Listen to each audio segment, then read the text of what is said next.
and get started. We'll begin with Mark Passwaters from Rivals, and then we'll go to Casey. All right, Kellen, I'm going to hit you with the same question that I hit Buddy with, and he bagged on me. Now that you've finished the season 8-1, 7 straight wins, decisive road win, make your pitch for the college football playoff. We should be in. It's my pitch. Want to give a little elaboration?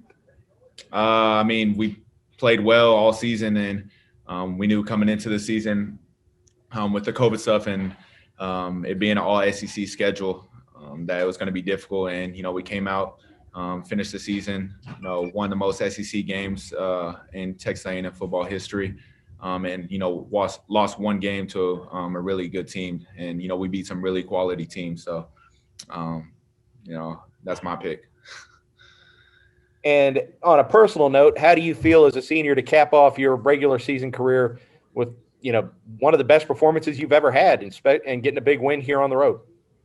It was huge. And I think just even after that interception, just, the ability to keep that poise and, keep everybody together and, just continue to fight is something that we work on, continuously. And you got to have the right people around you. And, other people were able to make plays. And, the offensive line, again, was tremendous tonight.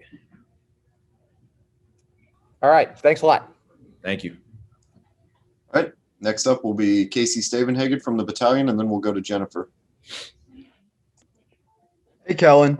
You've had a great season in terms of avoiding pressure and limiting turnovers. How much of that credit goes to this team's offensive line unit and the ability to consistently run the football? I think that's huge. And I think not only in the pass game, but the way that they're, working in unison and the run game has been, such a big reason why we're able to, gash teams in certain ways. And, I think Coach Fisher does a really good job of mixing up, a bunch of the schemes that we do to keep the defense off balance. But, the offensive line has been tremendous all year, and, we're not done yet. Thanks, Kellen. Thank you. All right, next up is Jennifer Streeter from the battalion, and then we'll go to Travis. Hey, Kellen, I was wondering if you could touch on this because of your chemistry and synergy with him, but what do you think it means to Isaiah to go into potentially the playoffs or the bowl game with 14 yards left to reach that 1,000 yards per rushing benchmark? That's going to be huge for him. And, he's not necessarily, a huge stat guy. Obviously, that'll be a big mark for him to hit. But, he's, obviously been super selfless this season. And, even after he goes down today, we put him in at fullback and, had some great blocks for Anais. So, he's been super selfless. And I think, he's ready to finish off a season really strong. Thank you. Thank you. All right, next up will be Travis Brown from the Eagle, and then we'll go to Tyler. Third downs have been some of y'all's strong suit all year. How much more important was it to this game, and especially a game where y'all very seemingly tried to control that time of possession? I think that was huge. And I think, I don't know the exact numbers, but I felt like we were pretty efficient on third down. So I think that was a big time, big time ability for us to keep the ball on our side. And, I thought the defense came up with some really big stops early to kind of get us up and, get us kind of rolling as an offense. So I think that's always big for us. And, that's something that we always want to continue. I believe that Weidemeyer is by and large your top target on third down. Is the connection that y'all have there, is it schematic? Is it just a comfort thing? What kind of goes in the relationship the two of you have on third down? Some of it is schematic and some of it is just, what the defense gives you. Obviously, if they take away Jalen, I can't force anything into that. So I think Coach Fisher does a really good job. As a whole entire staff, we go into the game understanding, what the defense can throw at us. And then, he trusts me a lot with protections and stuff to get the ball out of my hands and move the chains. So I think it's not only me, not only Jalen, but, Coach Fisher, all the analysts and everybody that does work for that offense. And then finally, how much or do you feel like this is a different team than that loss at Alabama? In what ways is it different?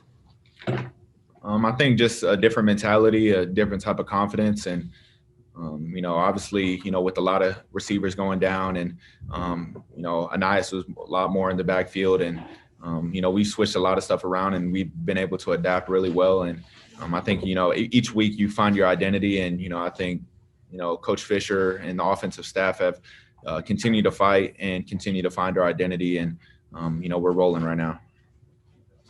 Do you think if y'all got the one more chance, it would be a very different game?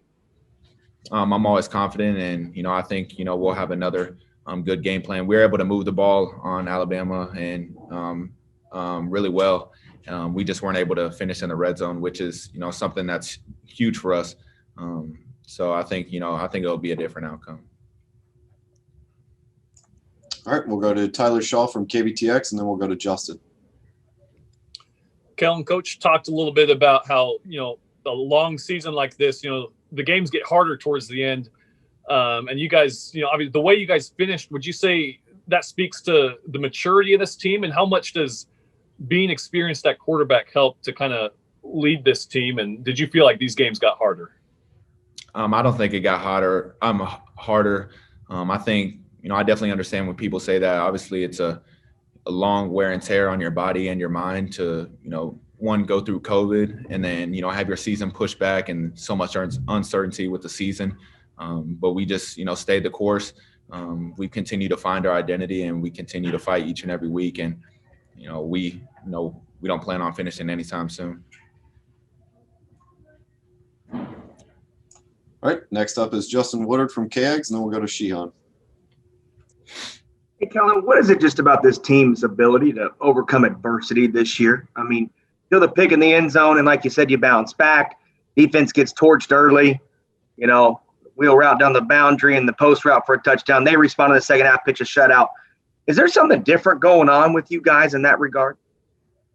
I think it's just, the poise, obviously, that I always talk about, composure, that some of the older guys have. But I think it definitely feeds off on some of the younger guys to keep them calm, even though, mistakes are always going to happen in a game. Obviously, we strive for perfection, but, we always understand that, mistakes are going to happen, but let's move on to the next play.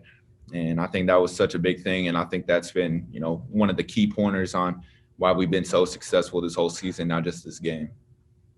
If I could just follow up real quick.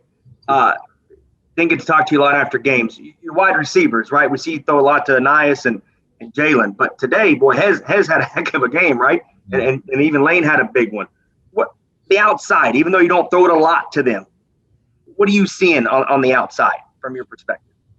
Sometimes it's, schematically, and, sometimes it's just what the defense gives us. And, both Chase and Hez were able to make big time plays, and, some big time third downs were, very key. So, I can't really tell you. They're really good players, and, we're going to continue to feed them the ball. All right, we'll move on to Sheehan from Dave Campbell's Texas Football, and then we'll finish up with Cecil Nolan. Kellen, I'm curious, as a player, is it ever kind of frustrating that, in so many other leagues, when you win games, you make the playoff? Is it ever kind of frustrating that you kind of are at the mercy of a group of people deciding? I don't think so. I think, our goal and, kind of our, not motto, but something that we live by this whole season, to just control what you can control, and, whatever happens, happens. I know that you've talked a lot about trying to sort of change the narrative of Texas A&M and finishing strong. And finishing with this many wins in a row, this many double-digit wins in a row. Do you feel like you guys did that?